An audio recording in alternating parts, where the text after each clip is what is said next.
A short note on falcons. Hello beautiful people, welcome to RanxCedis blog. Your home of quality spicy videos. Giveaway time. This ebook will give you hints, tips, and the know how to find certain birds as well as identifying them. This book is not only perfect for the amateur bird watcher but it also gives great information to the professionals too. There are roughly 40 species of falcons in the genus Falco, which is a group of raptors. Except for Antarctica, where closely related raptors did exist in the Eocene, falcons are widely spread over every continent in the world. Adult falcons can fly quickly and change directions thanks to their narrow, tapering wings. In their first year of flight, fledgling falcons have longer flight feathers, giving them a shape more akin to a general-purpose bird with a broad wing. This makes flying simpler while acquiring the outstanding abilities necessary to become a successful hunter as an adult. The falconini subfamily of the Falconidae, which also includes another subfamily that comprises caracars and a few other species, has the largest genus of falcons. As opposed to hawks, eagles, and other raptors in the Accipitridae, which use their feet to kill, all of these birds utilize their beaks and a tomial tooth on the side of their beaks. The gerfalcon, which may grow up to 65 centimeters in length, is the largest falcon.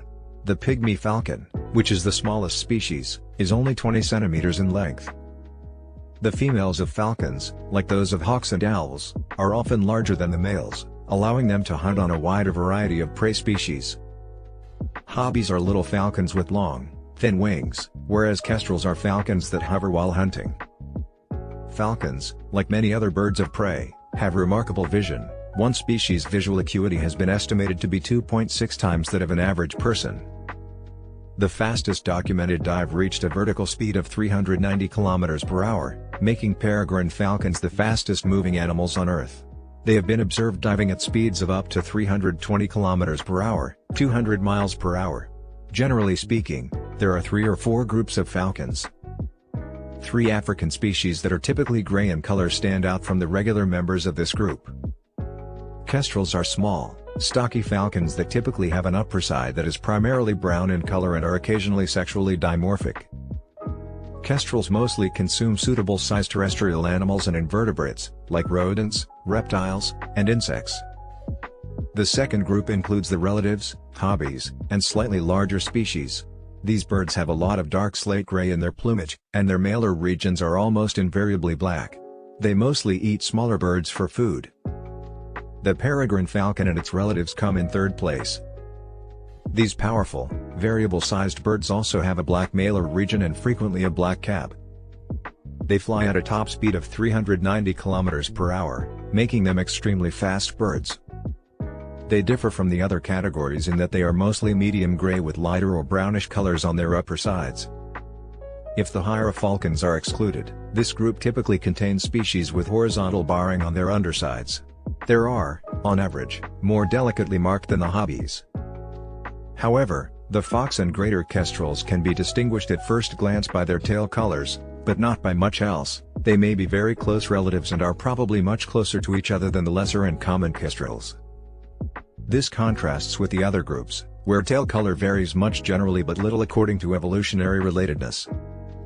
Although this is likely plesiomorphic, the huge falcons' tails are rather evenly dark gray with hardly perceptible black striping and short, white tips.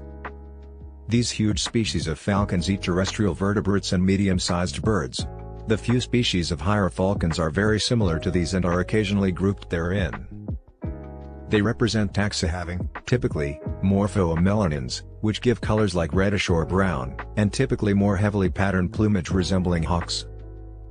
They have a pattern of blotches, lines, or arrowhead marks running lengthwise on their undersides. Even though this informal grouping of 3 or 4 groups with loose boundaries likely includes multiple different clades as a whole. More difficult to understand are the phylogeny and boundaries of the peregrine and hobby groups. Only a few species have undergone molecular investigation, and the morphologically confusing taxa are frequently understudied. In the current genus, the morphology of the syrinx, which is useful for resolving the phylogeny of the Falconidae as a whole, is not highly instructive.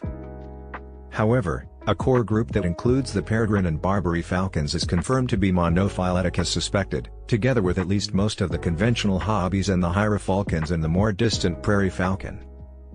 The first most successful evolutionary radiation appears to have been a Holarctic one that originated possibly around Middle Eurasia or in northern Africa, as the American falcon species of today belong to the peregrine group or are evidently more primitive species. By the early Pliocene, at the earliest, one or more lineages were extant in North America. This brings the video to an end. Follow me on this channel for more relevant videos.